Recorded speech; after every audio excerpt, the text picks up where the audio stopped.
X Men Messiah war के last episode में हमने देखा था कि किस तरह से स्ट्राइव जो है एक्स फोर्स के ऊपर आके अटैक करता है और उन लोगों से वो होप को अलग कर देता है और वारपाथ को भी। और उसके साथ हमने दूसरी तरफ ये भी देखा था कि आर्क एंजल जो होता है उसको कुछ आवाज़ें सुनाई दे रही होती हैं और वो उन आवाज़ों का पीछा करते करते एक केव के अंदर जाता है तो उसको पता चलता है कि वहाँ पे एपोकलिप्स अभी जिंदा है और वो बहुत ही जख्मी हालत में है। अब आगे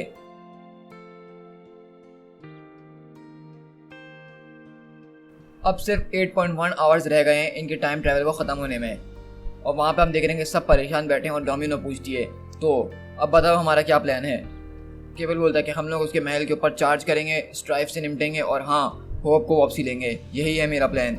तो डेडपूल बोलता है कि बहुत ही बढ़िया प्लान है ये तो लोगन बोलता है कि नहीं, ये सिर्फ एक सुसाइड रन है और से ज़्यादा कुछ भी नहीं, तुम्हारा दिमाग इस वक्त ठीक नहीं चल रहा केवल।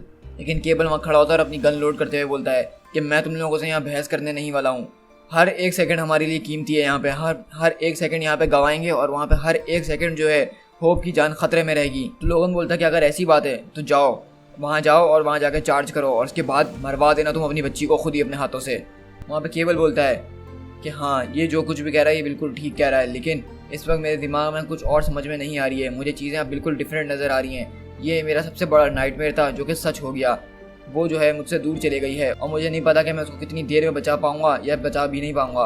काश मैं उसको आज बचा सकूं। और यहीं पे हम देखते हैं स्ट्राइफ का जो किला होता है उसके अंदर उसने जो है होप को एक फोर्स फील्ड के अंदर बंद किया हुआ होता है और दूसरी तरफ उसने वारपाथ को बहुत बुरी तरीके से अपनी मशीन के अंदर जकड़ा हुआ होता है और वारपाथ अपने दिमाग के अंदर बोलता है कि हे स्ट्राइफ, मैं जानता हूँ कि तुम मेरी सोचों को सुन सकते हो, क्या तुम मुझे हंसते हुए सुन सकते हो, क्या मुझे तुम हंसते हुए सुन सकते हो कि तुम मुझ पर कितना पैथेटिक टॉर्चर कर रहे हो। तो स्ट्राइफ मुस्कुराते हुए बोलता है कि यहाँ पे कोई विल पावर की बात तो कर ही नहीं रहा मेरे बच्चे, तुम चाहे जितना भी जोर लगा लो तो तुम्हारा दिमाग एक खुली किताब की तरह है और अभी सिर्फ मैं उसका कवर क्रैक करने की कोशिश कर रहा हूँ। वारपाथ बोलता है कि अगर ऐसी बात है तो दिखाओ ना तुम में आखिरकार कितना दम है कॉवर्ड। और वहीं पर हम देखते हैं स्ट्राइफ एक मशीन का बटन दबाता है और बोलता है कि अब तुम ऐसा पेन महसूस करने वाले हो जो कि कभी किसी गॉड ने भी महसूस नहीं किया होगा। और इस तरह हम देखते हैं कि वो अपना टॉर्चर जो है उसके ऊपर शुरू कर देता है और वहाँ पर होप बैठ के सारी चीज़ें हैरानी से देख रही होती है। वहीं पर वारपाथ बोलता है कि तुम्हें जो है इससे ज़्यादा और कुछ ट्राई करना पड़ेगा, इससे मेरा कुछ नहीं बिगड़ने वाला कॉवर्ड। और वहीं पे बिशॉप खड़ा हुआ दूर से सब देख रहा होता है और अपने दिमाग में सोचता है कि जेम्स जो है यहाँ पे बहुत स्मार्ट बनने की कोशिश कर रहा है, वो स्ट्राइफ का सारा फोकस अपने ऊपर रख रहा है ताकि वो लड़की के बारे में कुछ सोचे ही ना। और हाँ, मैंने उसका नाम लेते हुए सुना, उसने उसका नाम होप रख दिया है। ये तो बिल्कुल वैसा ही नाम है जैसा मेरी ग्रैंडपा कभी मुझे अपनी स्टोरीज़ के अंदर सुनाया करती थी। लेकिन इस वक्त मुझे भी उस लड़की के बारे में नहीं सोचना है, अब मुझे इस बारे में भी नहीं सोचना है कि वो कितनी आम क्यों ना लगे, वो कितनी मासूम क्यों ना लगे, लेकिन वो जो आगे आगे करने वाली है वो उससे बहुत ज़्यादा ख़तरनाक है। तो मुझे अपने असली गोल के ऊपर फोकस रहना होगा और मुझे अभी भी बिल्कुल वैसे ही बिहेव करना होगा जैसे मैं इतने सालों से स्ट्राइफ के सामने कर रहा हूँ। मतलब मैं उसके बारे में अभी भी सोच नहीं सकता हूँ, लेकिन 1 घंटे पहले की बात है कि मेरे दिमाग में उसका ख्याल आया था और स्ट्राइफ ने तकरीबन मुझे पकड़ ही लिया था, वो मैं बहुत मुश्किल से बचा था। लेकिन इस वक्त मुझे सोचने की ज़रूरत है। तो मेरे हाथ के अंदर जो एक कंपार्टमेंट है, ये कोई बहुत बड़ी डील नहीं है, लेकिन मुझे इसको चेक कर लेना चाहिए, एक रूटीन मेंटेनेंस कर लेनी चाहिए जैसे कि हम पिछले 12 साल से करते हुए आ रहे हैं। ये वही पुरानी चीज़ है जो कि पिछले 12 सालों से काम कर रही है और इस बात में मुझे भी अभी तक हैरानी है और मुझे इसी बारे में अभी सोचना होगा, क्योंकि हम वो कंट्रोल नहीं कर सकते जो वो सोच रही है, हम सिर्फ वही कंट्रोल कर सकते हैं जो हम सोच रहे हैं। और अभी किसी भी मूवमेंट में अगर स्ट्राइफ ने उसका दिमाग स्कैन करा तो वो जान जाएगा कि असल में वो है कौन। और वहीं पर हम शिफ्ट होते हैं उस केव के अंदर जहाँ पे एपोकलिप्स अपनी बहुत बुरी हालत में होता है और बोलता है कि मौत, क्या ये इतना बड़ा तोहफा तुम मुझे देना पसंद नहीं करोगे। तो आर्क एंजल बोलता है कि मुझे कुछ समझ में नहीं आ रहा कि तुमने मुझे इस मिडिल ऑफ वेस्टलैंड के बीच में समन किया, वो भी सिर्फ इसलिए ताकि मैं तुम्हें आगे मार सकूं। तो एपोकलिप्स बोलता है कि मेरे करीब आओ और अपनी डेस्टिनी को फुलफिल कर दो। तो आर्क एंजल बोलता है कि अब मैं तुम्हारा कोई सर्वेंट नहीं हूँ, तुम मुझे कमांड नहीं दे सकते हो, चाहे किसी को मारने के लिए, चाहे तुम्हें मारने के लिए भी क्यों ना हो वो।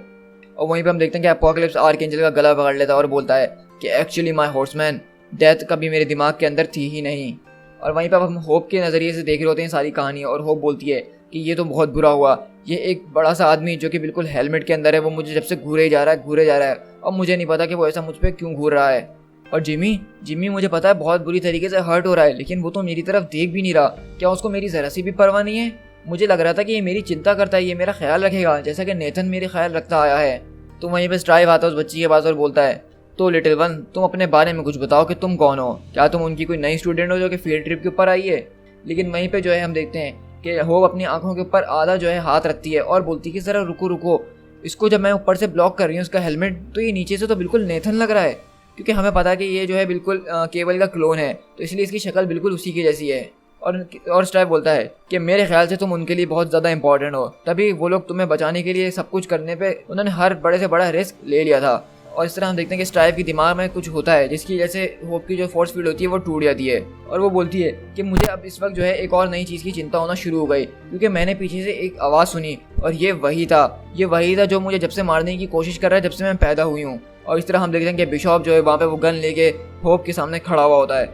और हम लोग यहाँ पे देखते हैं कि एक्स फोर्स वगैरह जो है ये मिलके एक प्लान बना रहे होते हैं। और डोमिनो बोलती है कि मेरा जहाँ तक अंदाजा है हम लोगों को स्प्लिट अप हो जाना चाहिए। केबल, लोगन, एलेक्सियर, तुम लोग जाओ महल की तरफ, तो बाकी जो हम लोग बचे हैं हम लोग इस टाइम ट्रैप से आज़ाद होने की कोशिश करेंगे। तो वहीं पे वैनिशर बोलता है कि अगर ऐसी बात है तो मैं जो हूँ फॉली और बाकी दूसरे लोगों के साथ महल के अंदर जाना पसंद करूँगा। तो डोमिनो बोलती है कि नहीं, ऐसा कुछ भी नहीं हो रहा, क्योंकि अगर हम इस प्लान में सक्सेसफुल हो गए तो मैं नहीं चाहती कि तुम होप के बिल्कुल भी करीब रहो। और डोमिनो बोलती है कि केबल, तुम्हें हमारी बात समझ में आ रही है? केबल, तुम आखिरकार क्या सोच रहे हो?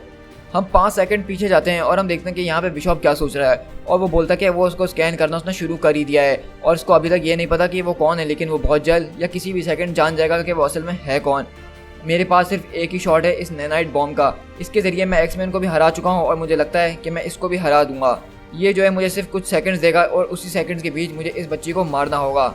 मुझे पता है कि मेरा मिशन तभी सक्सेसफुल होगा जब मैं हर चीज़ को अपने दिमाग के अंदर कैद करके रखूंगा और स्ट्राइप के हाथ ना लगने दूंगा। और तुम्हें इस बात का बिल्कुल भी अंदाज़ा नहीं है कि इसमें कितनी ज़्यादा कंसंट्रेशन लगती है सिर्फ एक उस चीज़ को भुलाने के लिए जो कि आपकी ज़िंदगी की सबसे इंपॉर्टेंट चीज़ हो, आपका मिशन हो, और वो है इस लड़की को मारना। और वहीं पर वो बोलती है कि प्लीज़ बिशॉप, प्लीज़ मुझे छोड़ दो। और वहीं पर बिशॉप बोलता है कि हमें उसको मारना ही होगा इससे पहले कि वो पूरी दुनिया को बर्बाद कर दे।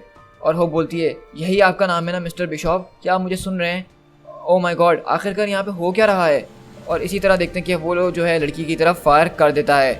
हम सेलेस्टियल सिटी के अंदर जाते हैं जहाँ पे हम देखते हैं डेडपूल, वैनिशर, एक्स और डोमिनो जो हैं वो एक साथ निकले हुए होते हैं एक मिशन के ऊपर। और वहाँ पर डेडपूल बोलता है कि नहीं, इसके बारे में सोचना भी नहीं, बिल्कुल भी नहीं सोचना। तो डोमिनो बोलती है कि ज़रा 1 मिनट रुको, वेट, तुम हमसे कुछ अभी भी छुपा रहे हो ना? तो डेडपूल बोलता है कि नहीं नहीं, ऐसा तुमसे किसने कहा, और वैसे भी मेरे दिमाग में कोई फैंसी शीट्स तो है नहीं जो तुम लोग पढ़ नहीं सकते हो। तो वहीं पे जो है डोमिनो गुस्सा आता है, वो डेडपूल को पकड़ते हुए बोलती है कि मुझे इस बात पे भरोसा नहीं हो रहा कि तुम अभी भी जो है यहाँ पे गेम खेलने की कोशिश कर रहे हो। ये एंड ऑफ द वर्ल्ड है, वेट, कोई एक तरफ चुन लो। तुम क्यों हमेशा दोनों तरफ से खेलते रहते हो? और एक्स अपने क्लॉज निकालते हुए बोलती है कि तुमने कहा था ना कि तुम्हारा हीलिंग फैक्टर वैसे ही नहीं रहा, तो ज़रा ध्यान से, कहीं मैं कुछ उल्टा सीधा काट दूँ तो फिर तुम लेके बैठे रहोगे। तो डेडपूल बोलता है कि ठीक है मैं समझ गया। और डेडपूल बोलता है कि स्ट्राइप जो है मुझे हमेशा से उस टाइम थिंग के बारे में कुछ बताता रहता है, वो एक किस्म की शील्ड वगैरह है, लेकिन मेरे अंदाजे से वो एक नाउन है, जैसा कि अगर क्या हो वो एक प्लेस नहीं बल्कि कोई चीज़ हो या कोई पर्सन हो। और वहीं पर डोमिनो वगैरह सब सोच में पड़ जाते हैं कि ये टाइम ट्रैवल जिसकी वजह से हम लोग जा नहीं पा रहे बाहर, ये कोई और वजह यानी कोई और पर्सन तो नहीं है। और इसी तरह हम देखते हैं कि जैसे बिशॉप जो है गोली शूट करता है तो वो गोली हवा के अंदर स्लो हो जाती है और अचानक बिशॉप को समझ में नहीं आता कि ये क्या हो रहा है, और दूसरी तरफ उसका पूरा वेपन बिखर जाता है क्योंकि स्ट्राइप अपने काबू में आ गया होता है और बोलता है कि ये था वो तुम्हारा सीक्रेट वेपन, ये था वो तुम्हारा छोटा सा नैनाइट जिससे तुमने सोचा था कि मेरी टेक्नोलॉजी बर्बाद हो जाएगी। तुम कितने पथेटिक हो बिशॉप। और बिशॉप बोलता है कि तुम मेरी बात समझ नहीं रहे हो, क्या ये एक छोटी सी गोली मेरी ज़िंदगी ख़त्म कर सकता था? तुम्हें ऐसा लगता है? बिल्कुल। और स्ट्राइप बोलता है कि मुझे समझ में नहीं आ रहा कि तुमने ऐसा क्यों करा है, तो क्या तुम मुझे समझाना शुरू करोगे कि तुमने इतना फुलिश बिट्रेयल मेरे साथ क्यों किया है? और वहीं पे होप जो है वो वारपाथ के पीछे आके छुप जाती है और वारपाथ बोलता है कि बिल्कुल ठीक है, तुम मेरे पीछे रहो लिटिल वन, हम यहाँ से बहुत जल्द निकल जाएंगे, तुम फिक्र मत करो। और वहीं पे बिशॉप बोलता है कि मैं इतने सालों से इस बात का इंतज़ार कर रहा था और अब मैं किसी एक की वजह से इसको छोड़ नहीं सकता हूँ। और वो अपने कुछ टेंटिकल्स निकालता है अपने रोबोटिक आर्म के अंदर से और स्ट्राइप को पकड़ने की कोशिश करता है, लेकिन स्ट्राइप उसको एक झटके में तोड़ देता है और बोलता है कि तुम क्या समझ रहे हो अपने आप को कि तुम्हारी ये छोटी मोटी चालें मेरा क्या बिगाड़ लेंगी? मैं इस प्लेनेट पर सबसे मोस्ट पावरफुल म्यूटेंट हूँ और तुम मेरा कुछ भी नहीं बिगाड़ सकते हो। और वो बिशॉप को पकड़ लेता है गले से और बोलता है कि चलो अब देखते हैं कि आखिरकार ये सब तुम कर क्यों रहे हो। और स्ट्राइप बोलता है कि अच्छा, तो तुम उस लड़की को मारना चाह रहे थे ना कि मुझे।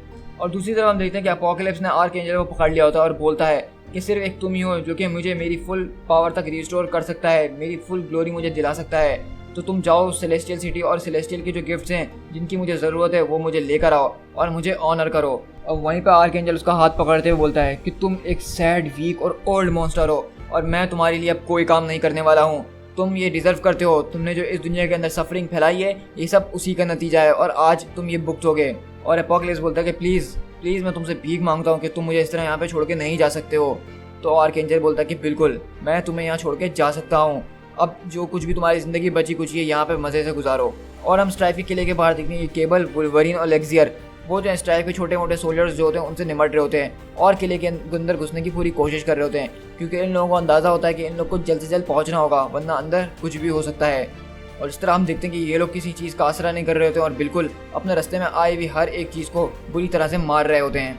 अब सिर्फ 4 घंटे रह गए हैं और हम देखते हैं कि स्ट्राइक के किले के अंदर जो है वो बच्ची को पकड़ लेता है और बार बार बोलता है कि हे तुम एक कॉवर्ड हो, क्या तुम भूल गए मैं तुम्हें जब से बुला रहा हूँ और तुम मेरे पास आ नहीं रहे, क्या तुम मुझे टॉर्चर करते करते थक गए हो और अब इस छोटी बच्ची को पकड़ लिया, मैं तुमसे बात कर रहा हूँ, तुम्हारा फोकस मुझ पे होना चाहिए। और स्ट्राइक बोलता है कि इसको तुम्हारी चिंता है लेकिन तुम्हें इसकी कोई ख़ास परवाह नहीं है और ये लोग सब इंतज़ार कर रहे हैं कि तुम जल्दी से बड़े हो, इसी वजह से वो तुम्हें बचाता आया है और वो तुम्हारी ख्याल रखता हुआ आया है। लेकिन वहीं पे होप जो है उसका हेलमेट उतारते हुए बोलती है कि नेथन क्या ये तुम हो, और वो मुस्कुराते हुए बोलती है कि नेथन तुम जब से यहाँ पे इस डिस्गाइज के अंदर क्या कर रहे थे, क्या तुम मुझे बचाने आए हो यहाँ पे। और वो जो है होप अचानक उसको गले लग जाती है, लेकिन वहीं पे स्ट्राइक मुस्कुराते हुए बोलता है हाँ हाँ बिल्कुल मैं यहाँ पे तुम्हें बचाने के लिए आया हूँ उस फॉल्स फादर से। To be continued.